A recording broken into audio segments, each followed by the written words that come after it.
The Boogeyman is here. It's in theaters this weekend. It's a horror film that you need to see, playing on primal fears in the deep recesses of our minds and from our childhood. Who hasn't had a fear of the dark? How many of us when we were kids slept with the light on? I can tell you I know the exact last time I slept with the light on. I was 16 years old and I saw the movie John Carpenter's The Thing. And I was so afraid. I was 16 and I slept with the light on. Okay. There are episodes of The Twilight Zone that haunted me. And this film from director Rob Savage is something that you must see in a theater.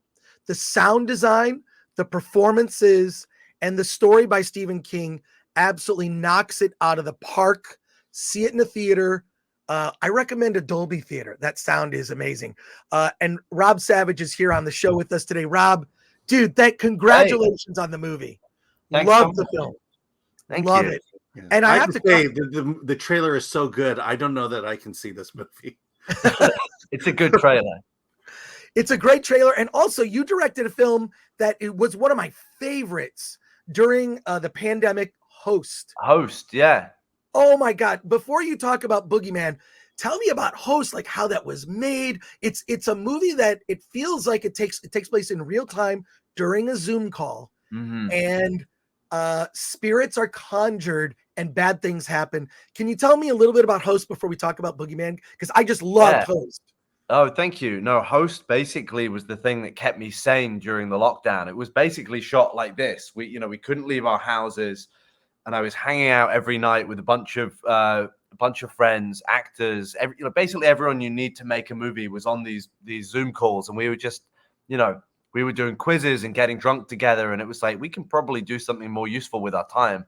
So we got together and we came up with this idea of a horror movie all set on Zoom about a group of friends who were bored with playing quizzes and getting drunk, and so decided to do a seance over Zoom, and it goes about as well as you'd expect. But I directed the whole thing like this. Every single effect, every single scare, the actors had to do themselves with bits of fishing wire, and it came together, and it was the thing that led to me getting the job on The Boogeyman. Dude, that movie, I watched Host. I don't know if I bought it or it was just like it was on Shudder, or it might have been on. I think it's on Shudder. Is it still on Shudder? Yeah. No, Shudder gave us a little bit of money to go make it. I watched that movie in pitch black, like all the lights off, and there are just moments where you're just like, the jump scares in that film are so well timed and such a great buildup that I just want to thank you for making that film. Oh no, thank you. Well, it was great. We had a captive audience. Everyone was locked down, sitting in these endless Zoom meetings. It felt like someone was going to do it. Yeah, but great job on that. Now the Boogeyman. So you said that doing Host helped you get the job to direct the Boogeyman. Can you tell us like how that came about? Well, after Host blew up in a big way, and suddenly I was getting offered all the scripts in the world. I was getting sent every single horror script in Hollywood, and most of them are pretty bad. And then I got sent the one for Boogeyman, and I'd read the short story by Stephen King. I remembered it. I thought, the title was great. There's been a lot of Boogeyman movies, but to be able to do one that has Stephen King's backing, that's almost like the definitive version of the Boogeyman, that felt like a kind of worthy challenge to take on. And I came on board. There was a script by Becken Woods, who wrote Quiet Place, so it had a really great pedigree. And the movie that ended up on screen is very different from Becken Woods' script. I developed it for about a year before we shot, but it just seemed like an ingenious way to adapt Stephen King's short story, which is basically just two people in a room talking. It's a therapy session where something sinister slowly kind of emerges, and they'd come up with a great way to build that out into a feature film. Well, I'll just say this, having experienced, and I saw the screening at the American Cinematheque where there was a great Q&A after. Oh, yeah. Hosted by Jonah Ray. That was so great. David Desmalchin was there. I've never been more afraid of nothing. And by that, I mean, it's just dark and you're nothing is there. And the sound design totally sells it. Can you talk about like just the sound design and like how you crafted when to use those moments? Well, I mean, I think you set it up. You set it up wonderfully at the beginning. It's about this movie is about trying to evoke those childhood fears. It's about to send. It's about like trying to send the audience back to that feeling of being a terrified kid awake in the dark. You know, imagining there's something there lurking under your bed or in your closet. And part of how we did that was by not showing the monster, by kind of letting the audience equate the monster with darkness. So every time there's darkness in the frame, you know, where you've got kind of these dark backgrounds behind the characters, you as the audience are leaning forward, staring into the dark, imagining that maybe there's something there, maybe something's going to emerge out of it. And so much of that is about the sound design, finding a kind of unique voice for this creature, and also just kind of building a soundscape that again feels like everything is dangerous. You've got the kind of sound of the house waning and the sound of the trees outside. There's so much little detail that's built in that makes you on edge the whole movie. You know, we wanted people to not be able to relax through this film. And I want to also mention, you had a great thing at the Q&A where you talked about, and I don't think this is spoiler stuff, Yeah. but you were talking about the number of seconds that you see, Oh, yeah. like in Jaws, or like, can you talk about that? Like you used the creature so sparingly, and I love what you had to say at the Q&A. Like, well, you know, the two examples that we were always going back to, it was Jaws and Alien, which it feels like the perfect amount to see those monsters, and they're always celebrated for not showing very much of the creature and being, you know, two of the most terrifying films of all time. So when we were in the edit, we had written on the whiteboard outside, we had the amount of frames that the shark is in Jaws and the amount of frames that the alien is in Alien. And every week I would get the edit assistant team to measure how many frames of our monster were in the movie, and we'd measure it against those two films. And ultimately, we ended up with a second less than the shark in Jaws and a second and a half less than the alien in Alien. So we really are very sparing in the way we show the creature. And I do think the more you leave to the audience's imagination, the more that they fill in themselves, the more terrifying it is. And we have a ton of questions for you from our chat. We've got about 500 people watching live here on YouTube. So, but one, actually, can I ask a quick question? Sure, yeah. So, I mean, Stephen King has been adapted for decades, and now you're a part of that pantheon. I mean, what is it like approaching a Stephen King project? Did you interact with him at all?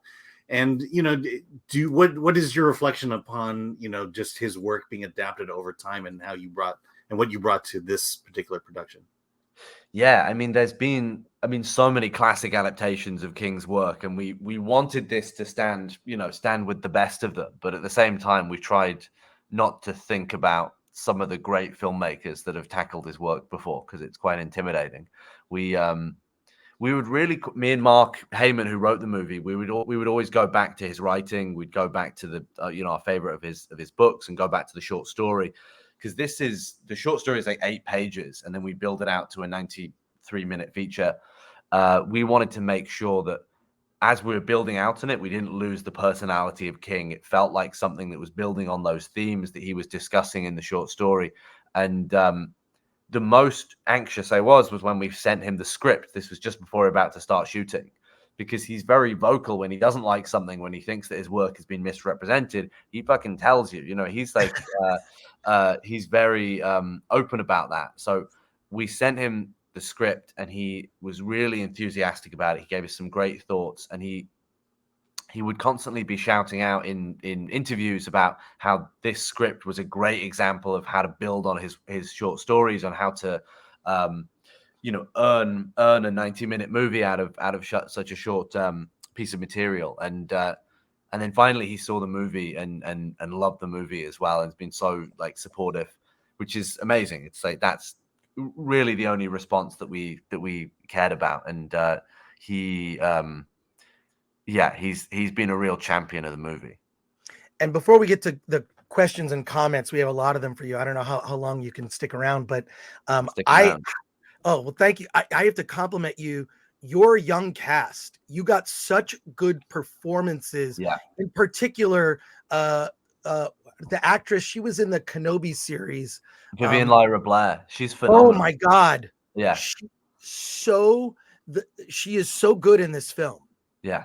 Yeah. What was it like to work to get that performance out of her? Such a believable her fearfulness and like Mm. I just identify with being that age and being afraid of like, was that the furnace or something else? You know what I mean? Yeah, yeah. No, I knew that she was going to be the heart of the movie, that people, people were going to love her. And as soon as I auditioned her, it was apparent that she's like kind of just a one of a kind human being. She's got such a kind of infectious personality, and so much of that is in the movie. There's a lot of humor around the character, and so much of that came from her directly. Like we would sometimes like improvise around the script, and she'd throw in jokes and ideas. And at first, she was 9 years old when we shot this. She's been working for a long time. She was in Bird Box, and she was in, like you say, Kenobi.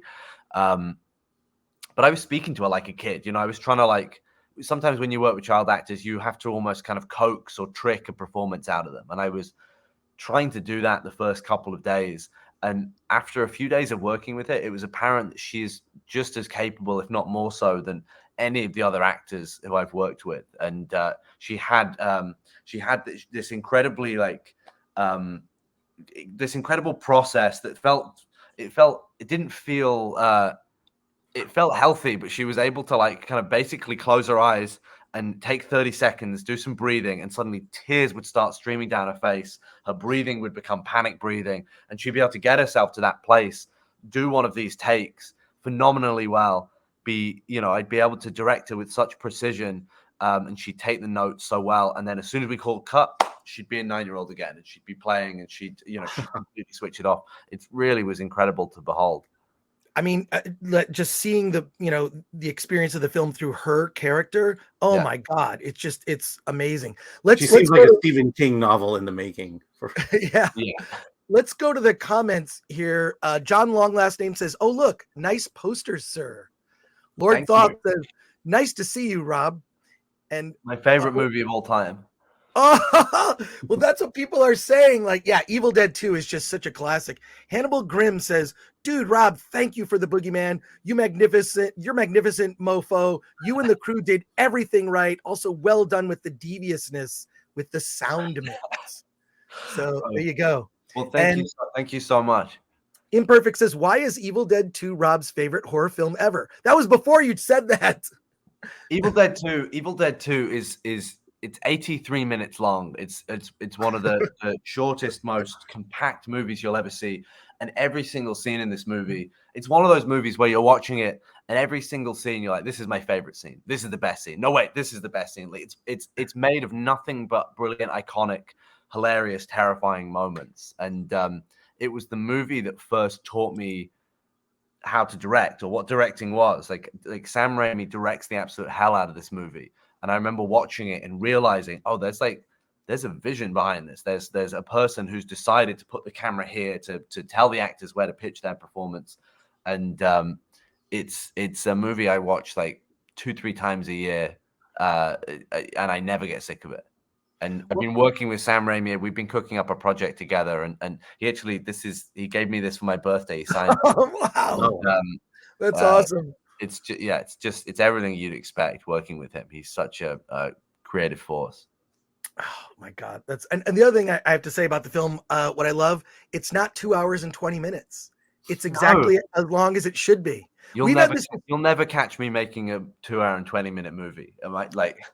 Oh my God, we've had this long running discussion at Film Threat about like a movie has to earn, if it's north of 2 hours, you got to earn it. It's got to be an epic. It's Lord of the Rings or something else. Completely. But all these movies these days, from Little Mermaid to Spider-Verse to all of them, they're 2 hours and 20 minutes. It doesn't feel like the right running time. Your movie, exactly dead on. Was it like, it's like an hour 40 or something? It's less. 90. It's like 98 minutes, and that's with credits. So you can leave after 93. Yeah. It's oh my God. It's just perfect. So I think someone said this and I'm stealing it, but every minute after 90 you have to earn twice as hard. That's the rule. Yes. Hannibal Grimm goes on to say, "Boogeyman is up there with The Mist on my list of favorites. Well done, dude." Oh man, that's high praise. The Mist is one of my favorite King adaptations. And then so many questions here. Which movie influenced you the most in the horror genre? Asks Andrew S. You know, there's a movie, and I talk about this movie a lot, but it's really underloved. It's my favorite horror movie of all time, and it was a big influence on this, big influence on Host. It's a movie called The Innocence from 1961, I think, which is a black and white haunted house movie. And you watch it, and it's Gothic manner. It's shot in the 60s. It's black and white. You think, oh, it's going to feel kind of antiquated and old fashioned. It's one of the scariest movies of all time. It's so modern in the way that it's put together, and it uses darkness and empty space, negative space in the way that you were talking about. It really makes you paranoid and makes you search the frame and imagine where the scare is coming from next. And it's a movie I watch every time. Every time I'm about to make a horror movie, I watch it because it's a masterclass. And from Rumble, a question from LaScribe: is Boogeyman Dolby Atmos and Dolby Vision?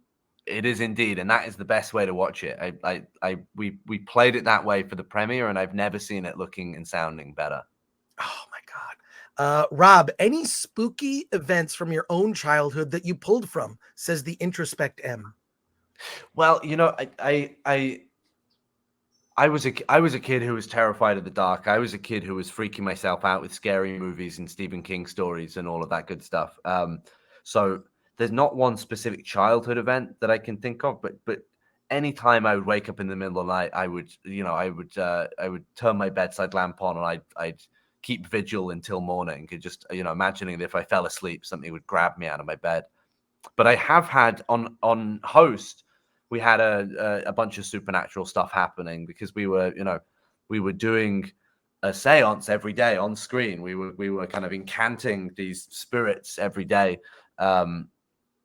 And one of the things that happened when we were prepping that movie, we were doing a test seance. I got a real medium to come on Zoom, and me and the cast and crew did this just to see what it was like, so I could see who of the cast were like freaked out and what their roles would be. And the medium got us to go around and call out one by one, spirit, if you're here, we make this a place of welcoming. Please give me a sign. And everyone did that one by one by one. It got to my turn. I said that. The moment I said that, the big heavy cupboard doors behind me slammed shut like that, like somebody had forcefully done them angrily. And we got it. I mean, it's all on. We were recording the Zoom call. It was like, so yeah, there are occasionally little moments like that I can't even begin to explain. Patrick Lemire says casting David Dastmalchian is always a great move. What was it like working with him? He's the best, and he had everyone had hard roles to pull off, and they're dealing with these characters they're really in the pit of grief. David possibly had the hardest role because he's a character directly lifted from Stephen King. He's the one playing the iconic Stephen King character Lester Billings from the short story, and he was the first person I had in mind for this role, and I'm so glad that he did it. That his character has to go to a very, very dark place, and he took it seriously. And there was a lot of overlap with, the darker things that have happened in his life. And I know that he was hesitant about doing the movie at first, but he gave such an incredible, committed, soulful performance. And I said there was an Entertainment Weekly piece about him recently that they asked me for a quote, and I said, I want David to be in every single movie I make from now on. I think he's incredible. David's like a good luck charm. He's in so many iconic films. I mean, I've known him years ago, and he was doing like indie movies after The Dark Knight, and wow, just seeing him blow up is just fantastic. This year, June, Oppenheimer, The Voyage of the Demeter. He's like Late Night with the Devil. He's having such a great run at the moment. Good for him. Bush and Rio Cat says, dude, why are you making movies while being so young? It's because I don't know how to do anything else. I actually made my first feature film, my first 90-minute feature film when I was 17 years old, because I grew up in the middle of nowhere in the countryside in the UK, and I always loved movies, always wanted to make movies, but I was so ignorant about how movies were made. I didn't know that the way that you normally do it is you make short films, and then you make more short films, and slowly you build up, maybe do some television. Then after a few years, you make your first feature film. I didn't know any of that. I'd never seen a short film. I didn't know people made short films. All I knew is that when I go to the cinema, I go to see 90-minute, proper full movies. And so I had $3,000 that I'd raised from doing a paper round as a kid and a very long summer before college. And I was just like, I may as well do so, otherwise I'm just going to spend my summer getting drunk. I may as well make a movie. And so me and my friends got together. We made this movie and it ended up, it got on the BAFTA shortlist. It won a British Independent Film Award, which is a big award over there, and it ended up getting me an agent. And then so age 18, I was able to start working professionally. So I've been doing this for about 13 years now. Congratulations! Wow. That's amazing. Nicholas Vargas says, I saw the movie last week at a critic screening. My best friend is a film critic in Phoenix, and I loved it. I really want to compliment the sound design. It's so effective and scares you senseless. Solomon Thornton has a question, says, how do you film a PG-13 horror, and are there restrictions? Love the trailer, man. Well, Solomon, you got to see the movie. Thank you. Well, it's insane that this movie got a PG-13. It was designed originally as an R-rated movie, and then a couple of weeks before, like, the executive decision was made, no, this has to be a PG-13 movie, which makes sense. It's the Boogeyman. You want this to be a gateway horror for kids who are just growing out of the idea that there's something living in their closet, and then this movie is hopefully going to terrify them all over again. But we had this R-rated script, and we had to make it into a PG-13. And the only thing that we cut, and this is completely true. The only thing we had to cut was 3 F words from the script. Everything else, the violence, which I thought was always going to be an R, the scare scenes, none of that changed. There's a couple of scenes where we go pretty hard, including the very first scene, which I never thought the MPAA would let us put in a PG-13. There are moments in this movie that go really hard. I think this is about as hard as a PG-13 can go. I would agree. I think it is definitely a hard PG-13 if that exists. But yeah. So did you cut the F words, or did you have to reshoot those lines? We cut them before we started shooting. But it was literally we're going through the script, and I just like dug in my heels, and I was like, I'm not gonna cut down any of the violence. I'm not gonna cut down anything. They can say frick instead of the F word. Yeah. Solomon Thornton says, love the Beyond shirt. And then thank you. Lubitsch Touch Me says, another one of my favorites. Well, there you go. Someone asked, is the Beyond your favorite Fulci movie? It's mine, but I know that many people rank Zombie or City of the Living Dead. I love Zombie and City of the Living Dead. I love a lot of Fulci. I think as he got on, and he kind of became less and less interested in plot and more interested in kind of dream logic and these kind of nightmarish set pieces that were just smushed together. I mean, The Beyond is just like a series of incredible set pieces strung together by the flimsiest of plots. And I kind of love his complete like disregard for convention. And I think the weirder he got, the better he got. And The Beyond is just like, it's like an art movie. It's an art movie with gouged eyeballs and killer spiders. MM asks, can you talk about the sound design? One of my favorite movies of the last decade was The Witch. And much of what made that movie amazing was the use of sound and music. Like the sound design in your film is, like I say, I haven't been more terrified of nothing in so long. Well, I got to shout out Craig Mann, who was our mixer. He won the Oscar for Whiplash. He's an incredible sound mixer and just knew exactly what to do with this movie. And Trevor Gates, who did a lot of the sound design. There's without spoiling it, there's an element of the creatures, how the creature vocalizes, that's particularly kind of disturbing and calls on it's got a kind of mimicking quality. And we spent a lot of time, me and Trevor, in this little sound booth, like making weird noises and into the microphone. Like a lot of the creature sounds is like me and the sound designer and the cast and our voices kind of like warped and melded together into this disturbing design. Let's see. Ivan Kulki says, just got out from the movie. Holy shit. This is a fantastic movie. Thanks so much. Well, keep spreading the word on it. Cause like if this movie does well, we've got the most exciting idea for a sequel to this film. It's got to make enough money to justify it. But there's me and Mark who wrote this movie have this pitch that the studio are really excited about. That's like, it's kind of like nothing you've seen in horror for a long time. It's and especially to do it in this world with this creature and this mythology, and again, it's kind of pulling from a lot of King influence. But I'm so excited about it. I'd love it to be my next movie. So if you love this movie, please shout out about it, spread the word. It really means the world to us if people And see it a few more times. See it a few times. Buy out the cinema. Rob, will there be a DVD release with extra material?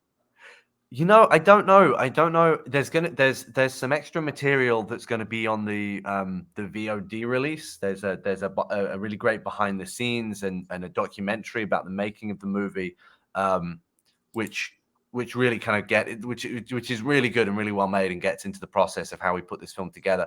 I would love this to have a physical release. The physical release of Host is like one of my prized possessions. It's a shame that we're kind of moving away from physical media. Yeah. But I hope one day we'll get a kind of a definitive version. And if we do, it's going to be packed with special features. I'm going to make sure it's the best disc you can possibly buy. I'm a huge fan of special feature, DVDs. So like, I just hope you do it. Especially, I know horror fans like that because they like to collect things. I can't tell you how many times I bought different versions of Evil Dead 2, but someone says the Boogeyman 2 Electric Boogaloo. I'm gonna probably say cracked it. Boogaloo. There you go. Question from Fletcher Williams: what did you shoot the movie on? Software used for editing? How did you pick the color palette?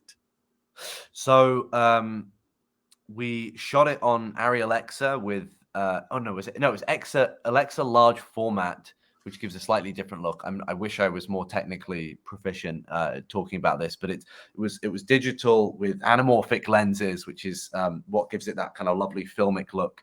And then what we did, which gives it this kind of like timeless classic look, is we shot it on digital, which is very sharp and very modern. And then we put the whole movie onto 35mm film, which is what they would have projected on. And then we redigitized it. So what you see in the cinema, even though it's digital projection, it's actually 35mm film. So everything you're seeing is chemical. It's a real chemical process fizzing in front of your eyes. So it's got that kind of sense of like, it's alive. It's got a lovely kind of graininess to it. It's got a lovely texture. And then we edited the movie on Avid. Pete voiced us. I'm butchering his second name, was our editor who edited Conjuring 3 and a lot of great other horror movies. And I was there in the edit every day, sitting over his shoulder, kind of picking up how to edit on Avid, which is I came up on Final Cut. That was my program. That is such a brilliant. I've never heard of anyone doing that, transferring it to 35, then the 35 goes to digital, that is no wonder it had this kind of otherworldly classic horror movie feel. It just felt like a classic horror film. Yeah. Well, that was it. I wanted this isn't a movie that's trying to reinvent the wheel. This is the Boogeyman. It wanted to feel classic and timeless and, as though you could have plucked it from 10, 20 years ago. It's not a film where people are, TikToking and YouTubing, and it's not something that's like Host, that's a very modern, very 2020 movie. This wanted to feel like it could exist outside of time. So have you thought about putting it back on 35mm? We've got, that's one of the things is in that process, we've got this 35mm copy of the movie, so we can show it on film. I'm dying to get it shown at the New Beverly Cinema, to Tarantino Cinema, which only shows on 35 or only shows on film. I'm really keen to get it playing there because I'd love to see this like actually going through a film projector. Oh man. Wayo asks for Rob, any creepypasta story you'd like to make a movie? I don't know. It's creepypasta. What's that? Oh, yeah. I trawl through those quite a lot. There's not one that's immediately coming to mind, but I remember there was one creepypasta thread that was all about like or maybe it doesn't count as creepypasta, but it's like a Reddit thread about like creepy true things that police officers have seen on night calls. And I got a little notebook full of things that I read on that Reddit thread. It's just like some of the most chilling stuff you'll ever read. Cool.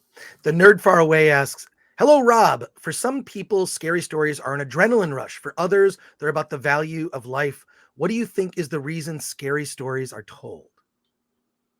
I think it's a way of speaking to, it's a way of speaking to all the things that we don't really like to talk about in regular life, in polite conversation. There's a kind of there are these taboo subjects that we all think about that none of us really like to put words to.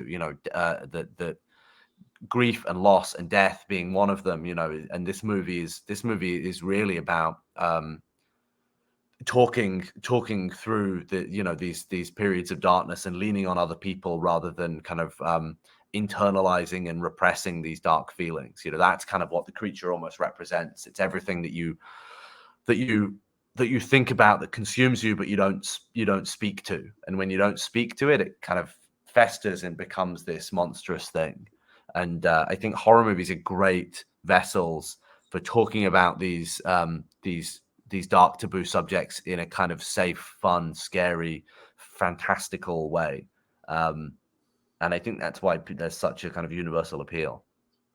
I just, the thing that we were talking outside the theater after that screening, and what this film reminded me of, the same kind of impact of last year's Barbarian, which I thought Barbarian was so good, so fresh. And your film kind of had that same vibe for me of like, oh, this is the horror film you have to go out and see. Last year for me, it was like The Black Phone and Barbarian and Boogeyman. You add it to your list. I'm telling everyone watching to check it out. A couple more quick comment here.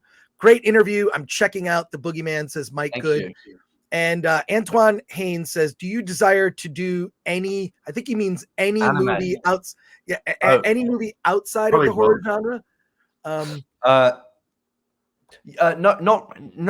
Not really. And you know why? I think when you're making a horror movie, you can make any kind of movie within the kind of broad church of horror. Like I've always wanted to make a movie that really sincerely deals with grief and loss in the way that this movie does in some of those scenes. But this is a big, broadly commercial horror movie that you can go see on a Friday night. Just happens to deal with these dark themes. Nobody would go and see the movie that's just about a family trying to move through grief. But as soon as you add a monster jumping out of the shadows, it has this broader appeal. And I kind of feel like with all the best horror movies, there's almost like a contract you sign with the audience. Like, I'm going to scare you and you're going to have a terrifying ride, but I'm also going to make the movie I want to make within this. And I love doing both. I love scaring the shit out of audiences, but I also love telling these darker stories that you don't get to tell in any other genre. And last question before we let you go. The movie's in theaters. Are you going to go and see it in a theater just to see the audience reaction? Are you doing any Q&As at some screenings? I'm going to be doing Q&As and intros, and as much as I can, I'm going to try and get people out to the cinema to see this movie. In fact, as soon as we sign off now, I'm going to go and drive around LA and pop into a bunch of different theaters and just see how people are reacting, and maybe do a couple of intros. So if anyone's around in LA, I might see you later. That's great. Rob Savage, thank you so much for being here. The Boogeyman is in theaters now. In theaters. Go see it. It's not on streaming or VOD. Although, if you do have Shudder and you have not seen Host, do yourself a favor and watch Host. It is a fantastic film. Rob, thank you so much for taking the time to talk to us today. Thanks so much. That was fun. Thank you. Congratulations, and please come back talk to us on your next film. Definitely will. All right, take care. Take care. Thank you.